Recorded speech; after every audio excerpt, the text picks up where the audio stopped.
പ്രിയപ്പെട്ടവരെ, ദൈവത്തിന് തൻ്റെ ജനത്തോടുള്ള നിരുപാധികവും ശ്വാസവുമായ സ്നേഹം പൂർണ്ണമായും നമുക്ക് അനുഭവവേദ്യമായത് യേശുക്രിസ്തുവിൻ്റെ കുരിശുമരണത്തിലൂടെയും ഉത്ഥാനത്തിലൂടെയുമാണ്.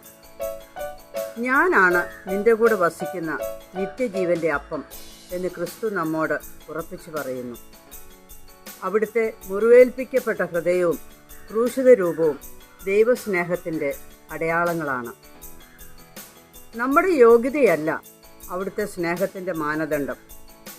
ഈ സത്യങ്ങളെല്ലാം ഉൾക്കൊണ്ടുകൊണ്ടാണ് വിശുദ്ധരായ ബർത്തലോമിയയും വിശുദ്ധ വിൻസെൻസയും സ്നേഹം ഒരു ഉപാസനയായി ജീവിതത്തിൽ പകർത്തിയത്. ഞാൻ പാപിയും അനർഹയുമായിട്ടും ഈശോ എന്നെ സ്നേഹിച്ചു. ഈ സ്നേഹ അനുഭവം എല്ലാവരിലും എത്തിക്കണം എന്നത് വിശുദ്ധ ബർത്തലോമിയ ജീവിതവ്രതമായി ഏറ്റെടുത്തു. അങ്ങനെയാണ് ഉപവി സഹോദരിമാർ രൂപം കൊണ്ടത്. ക്രൂശിതനെ അറിയുന്നവന് എല്ലാം അറിയാം എന്ന വിശുദ്ധ വിൻസെൻസയുടെ ഉൾക്കാഴ്ചയും ത്യാഗോജ്വലമായ ദൈവസ്നേഹത്തിൽ നിന്ന് ഉരുത്തിരിഞ്ഞതാണ്. അതിനാൽ താനായിരിക്കുന്ന ഇടം സുന്ദരമാക്കാൻ വിളിക്കപ്പെട്ട നമുക്ക് ഈ വിശുദ്ധരുടെ മാതൃക ഉൾക്കൊള്ളാം.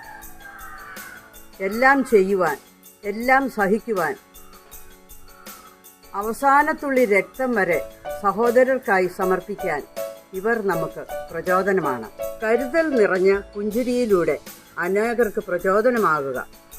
ശരീരത്തിലും മനസ്സിലും മുറിവേറ്റപ്പെട്ടവർക്ക് സ്വാന്തനമാകുക. ഏകാന്തതയും ഒറ്റപ്പെടലും അനുഭവിക്കുന്നവർക്ക് ദൈവസ്നേഹത്തിൻ്റെ ആശ്വാസം എത്തിക്കുക. തിന്മയുടെ ഇടങ്ങളിൽ നന്മയായി നിലകൊള്ളുക. ഏറ്റവും ആവശ്യമുള്ളവർക്ക് നേരെ സഹായഹസ്തം നീട്ടുക. വെറുപ്പിൻ്റെ, സ്വാർത്ഥതയുടെ മേഖലകളിൽ സ്നേഹം വിതയ്ക്കുക. ഇതാണ് വിദ്വേഷത്തെ, മരണത്തെ സ്നേഹം കൊണ്ട് കീഴടക്കിയ യേശു നമ്മിൽ നിന്നും ആഗ്രഹിക്കുന്നത്. ഈ വെല്ലുവിളി സ്വീകരിക്കുവാൻ നാം സന്നദ്ധരാണോ എന്നതാണ് നമ്മുടെ വിശുദ്ധരുടെ തിരുനാൾ ആഘോഷിക്കുവാൻ ഒരുങ്ങുന്ന നമ്മുടെ മുന്നിലുള്ള കാതലായ ചോദ്യം. വിശുദ്ധ ബർത്തലോമിയയും വിശുദ്ധ വിൻസെൻസയുടെയും ദൈവസ്നേഹത്തിൻ്റെ പാത കലർപ്പില്ലാതെ പിന്തുടരാൻ ദൈവം നമ്മെ സഹായിക്കട്ടെ.